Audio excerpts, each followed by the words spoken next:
And now, In the Dirt with Tim Baltz.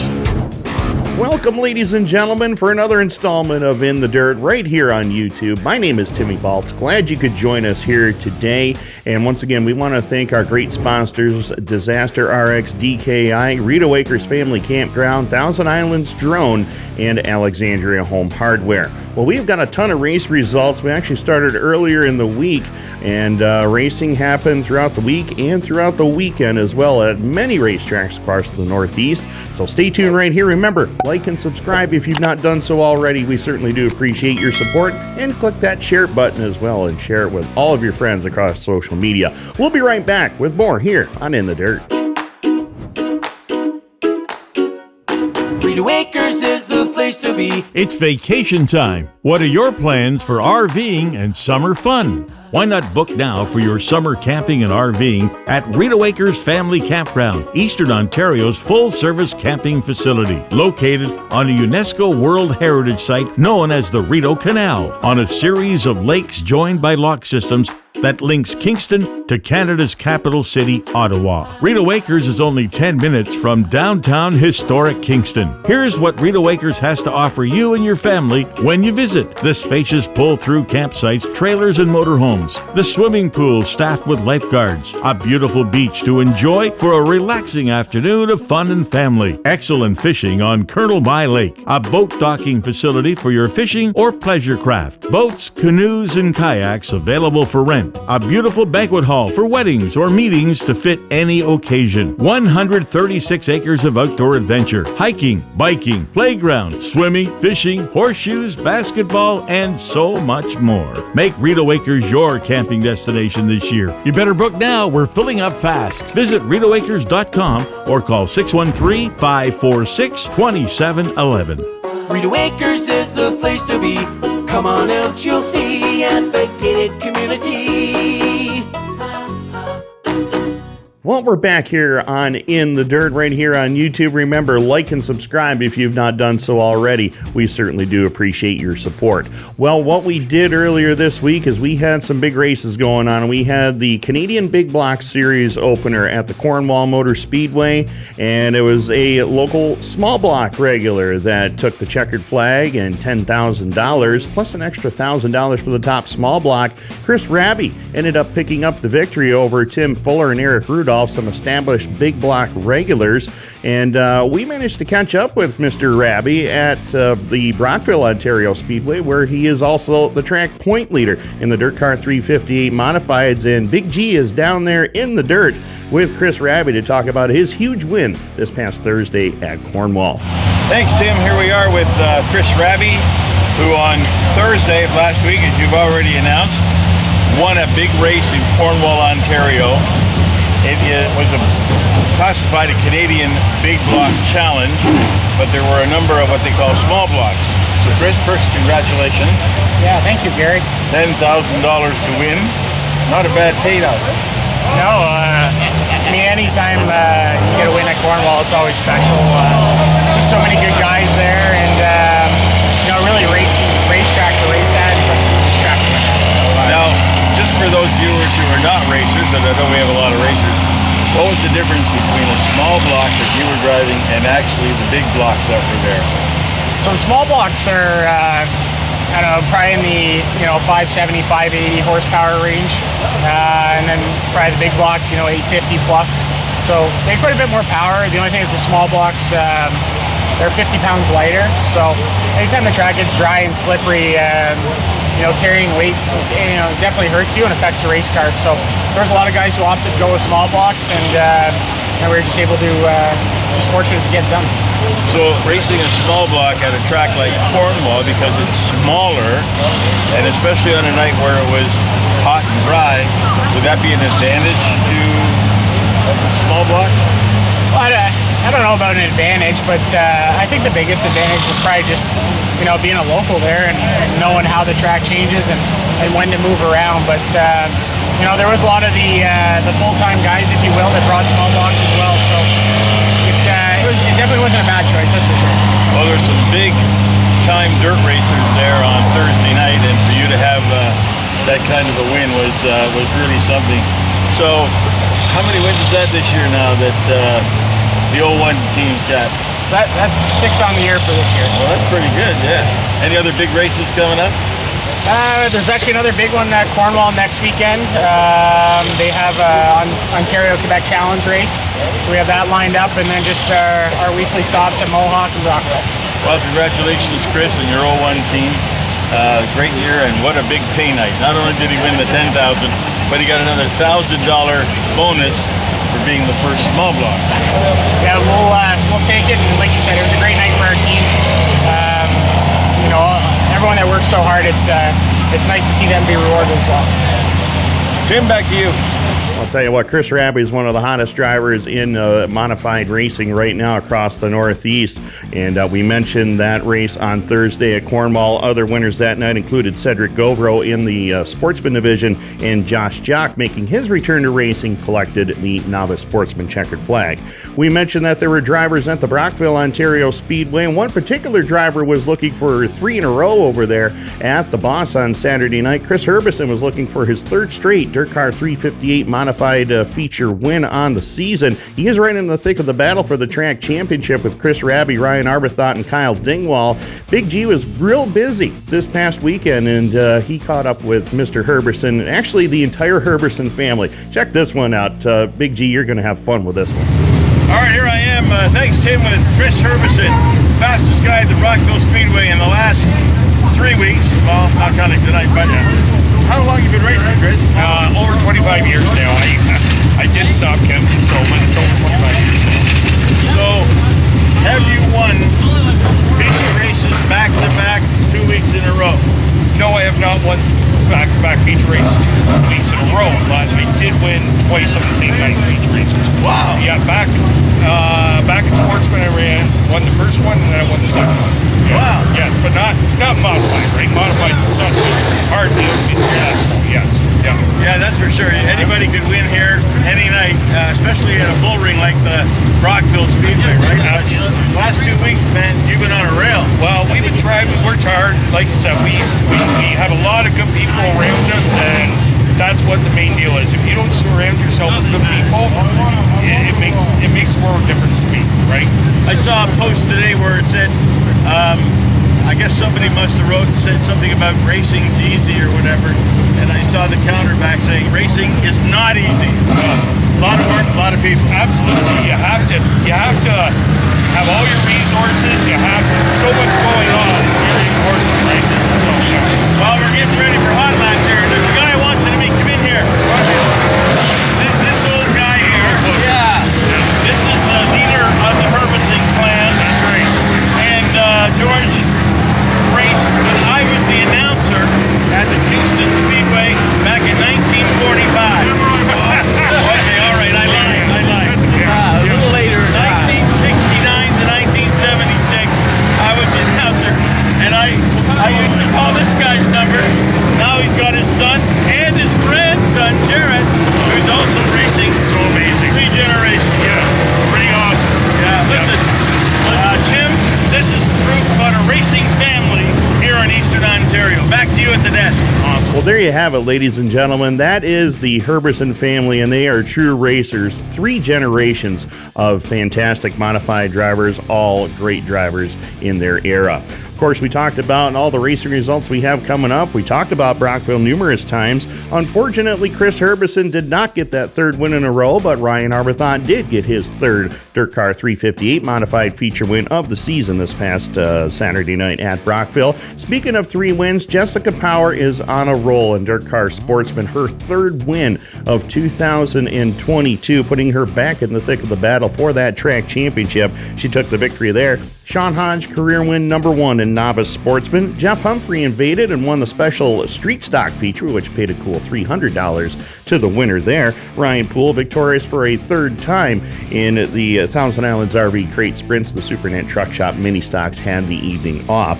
K&M Speedway, we ran there on Friday night. It was Jordan McCready taking home the checkered flag in the Dirt Car 358 Modifieds. Brian Hudson became the first two-time winner in the Bob Johnson Auto Group Dirt Car Sportsman.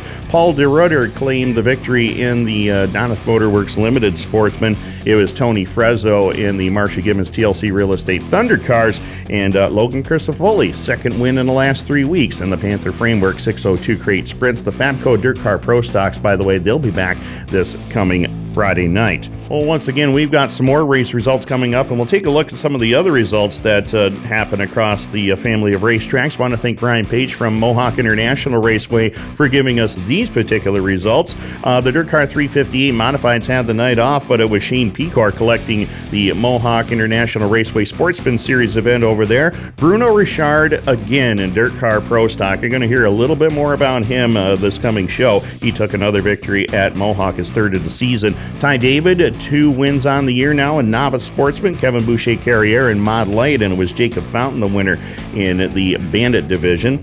I want to thank Gary Spade for some of these upcoming results across the Dirt Car family of racetracks. It was Bucko Branham, his second of the season in Dirt Car Sportsman at Airborne in Plattsburgh. Albany Saratoga Speedway, it was Batman. Peter Britton collecting the Dirt Car Big Block Modified feature. Tommy D'Angelo victorious in Dirt Car Sportsman. Chucky Dumbluski victorious in Dirt Car Pro Stocks. Autodrome Drummond, they had no racing action. They were off this past week, but they will be back and ready to go this coming weekend. We mentioned the Canadian Big Block Series at Cornwall. They also ran a regular show this past Sunday night on July the 10th, and the Southern Ontario Sprint Car Series was in town, and Jordan Poirier backed up a big win the night before at Middletown with the ESS Group, collected his second Southern Ontario Sprint Car Series win of the season. Shane Pecor victorious again in the Race for the Cure Sportsman Series as well. He's 2 for 2 in that series. Pierre Picard win number 3 in mini stock. Mod Light went to Alex Deneau, and Novice Sportsman, an emotional one there for Bladen Arquette.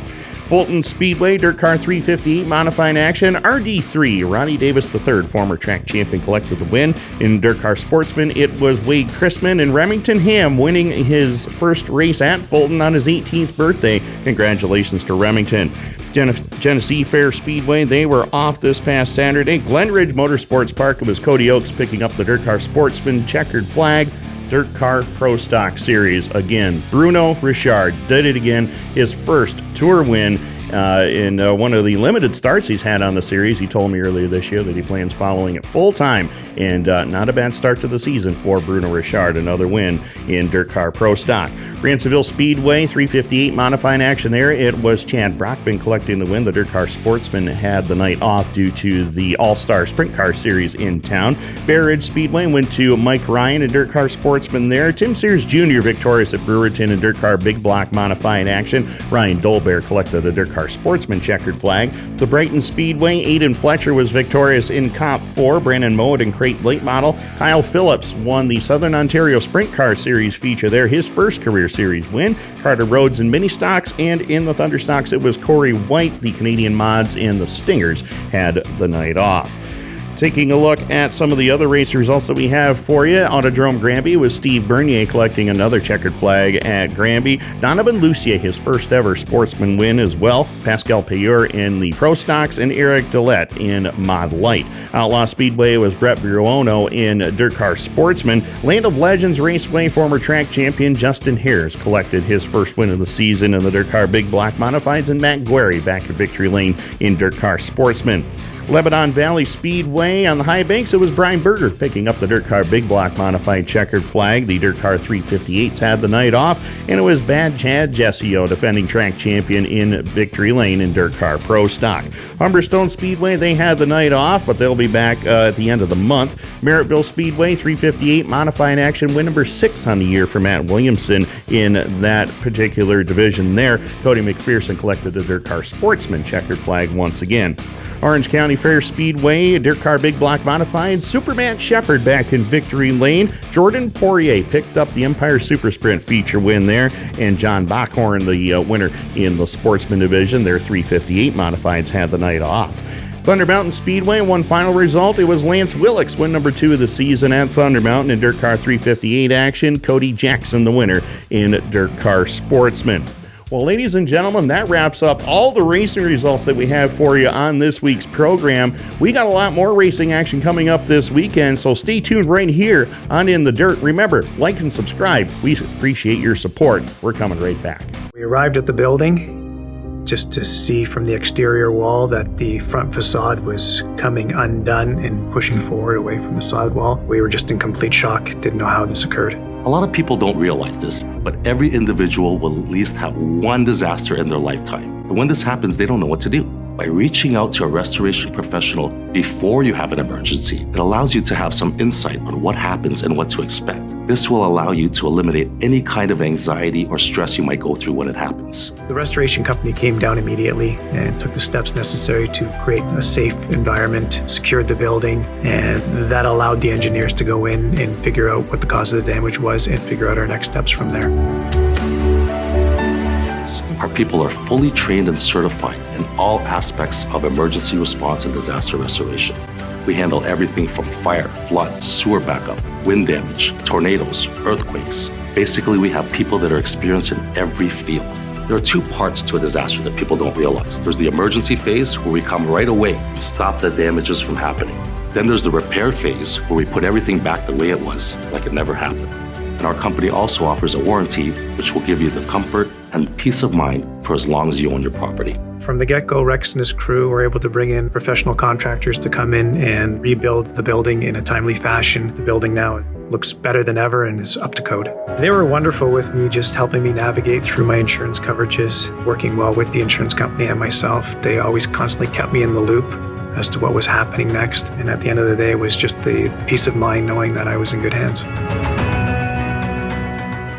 Well, we're back here one more time on In the Dirt as we got all the upcoming weekend events here across the Northeast. Remember, like and subscribe if you've not done so already. We certainly do appreciate your support. And don't forget to share with all your friends and family across all of your social media platforms as well.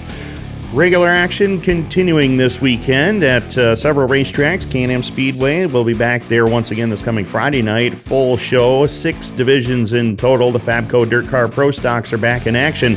Bruno Richard will be back, and he'll be gunning for 3 in a row over there at Can-Am. Mohawk, they'll have a full show. The Dirt Car 358 Modifieds are back in action. Brockville Speedway, a 360 Sprint Car Special, and the Supernet Truck Shop Mini Stocks are back as well for another appearance. It is family autograph night, and you're going to want to bring your hero cards and Sharpies. We'll be bringing all the drivers out onto the front straightaway for autographs at intermission. Racing gets underway over there at 7 o'clock.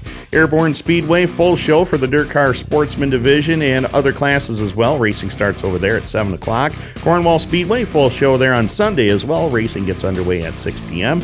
Dirt Car 358 Modified Sportsman and Pro Stock at Autodrome Drummond this weekend, and the Modifieds will have sail panels on the side of the car. That's going to be a good show. Racing starts at 7. Granby, a full program over there at Autodrome Granby. Racing and hot laps actually starting at 6:30 p.m. Brighton Speedway, late models, Canadian Modifieds, Comp 4, Mini Stock, Stingers, and the Dirt Modified Nostalgia Tour. I'm always intrigued by that division. They put on a great show every time they show up to a racetrack across the Northeast. Racing gets underway there at 7 o'clock. Some of the highlights for this season, of course, some of the other mini-series that take place across the Northeast. Mohawk International Raceway, the Goodleaf 358 Modified Series will be back in action on July 29th. The Mohawk International Raceway Sportsman Series, their next event is August the 26th. Race for the Cure Sportsman Series and the Fatless Chipstand Canadian National Series both will take place on July 31st at Cornwall. And the Ogilvy's Triple Crown Series for Dirt Car 358 Modified and Sportsman is set to take place at Brockville on August the 13th for round number 2.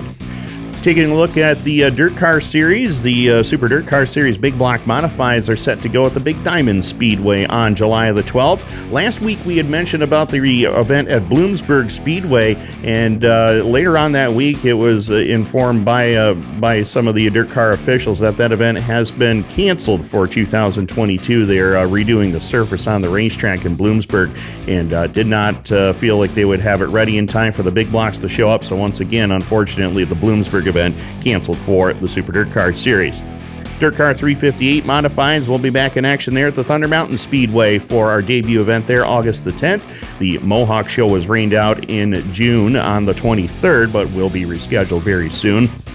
Dirt Car Sportsman Series, all the regional action taking place. Of course, the Bear Ridge Speedway was rained out earlier in the year. They're coming back at the end of this month on July the 30th. West Region Canada Series will get back underway on July 31st at Humberstone. The North Region Canada Series is back in action at the Brockville Speedway on August 27th. The West Region Series for the Ransomville Speedway takes place on August 24th. That is a combined show with the Central Region as well. And the Championship Tour gets back underway, for their first race, I should say, on September the 23rd at Albany Saratoga Speedway for the massive Malta weekend once again. Dirt Car Pro Stock Series, they were in action this past Sunday on July the 10th at Glen Ridge, and they got another month or so off before they get back in action on August 27th at the Lebanon Valley Speedway.